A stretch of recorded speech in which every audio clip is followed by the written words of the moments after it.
All right, hello everybody and welcome. My name is John, and in this video I'm going to be repotting my variegated Musa.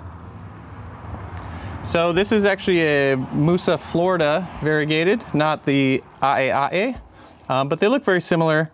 But anyways, yeah, this thing has been growing really fast. It's doing pretty well, but it's getting so thirsty all the time. And I have it in a southeast window, super bright.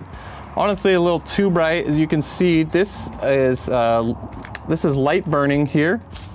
Although also I'm having pH issues because the water here is super hard and kind of crazy.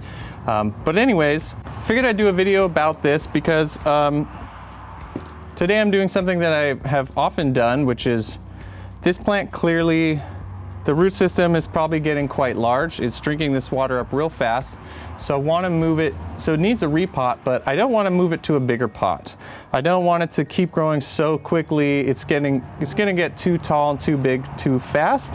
So I'm gonna put it back into the same size pot, but with a soil that holds a little more moisture. It's a trick I sometimes use when I have a plant that's asking for more moisture all the time, but I don't want to give it a bigger pot. I especially do this a lot when I have this in some kind of cache pot that I really like. So it looks awesome in here and I want to leave it in there as long as I can. So we're gonna get this thing out of here today, take a look at the root system, and then we'll put in some fresh soil and help it live its best life.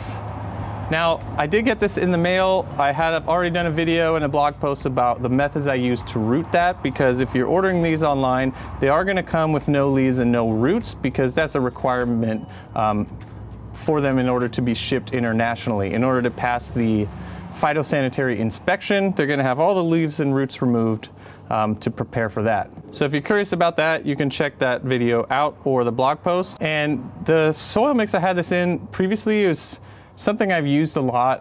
It was 2 parts of bark, 1 part of potting mix, 1 part of perlite. So a nice chunky airy mix, which I did because you can have rot issues with a banana, the Corm, especially when it has a underdeveloped root system. It's going to be prone to rot from excess moisture. So I knew long term this wouldn't be a great choice, but it was a safe choice for when I first transferred this thing to soil after rooting it in perlite. So today I'm going with the new mix that's 2 parts bark, 1 part potting soil, 1 part cocoa coir, and then 1 part pumice. So it's going to hold more moisture than this one. And I think this guy or gal or whoever will be a lot happier in that. All right, so let's get it out of here. Okay.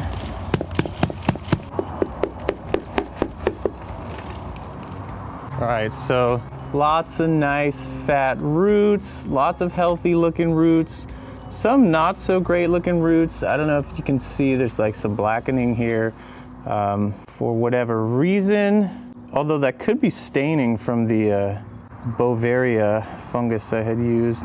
But overall looks good. So let's pop this out of here. I'm curious to see how big the Corm is now, because the Corm it wasn't quite fist size before.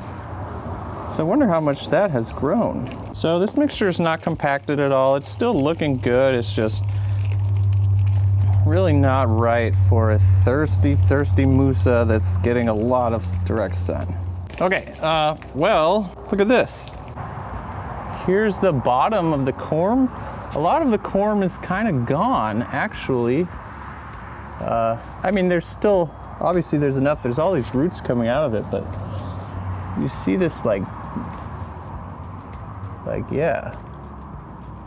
I mean, kind of just falling apart here. So that's scary. I mean, the rest of this feels pretty solid.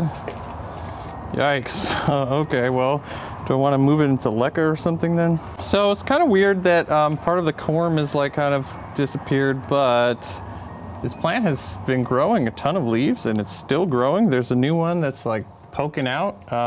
So I'm just going to continue as planned.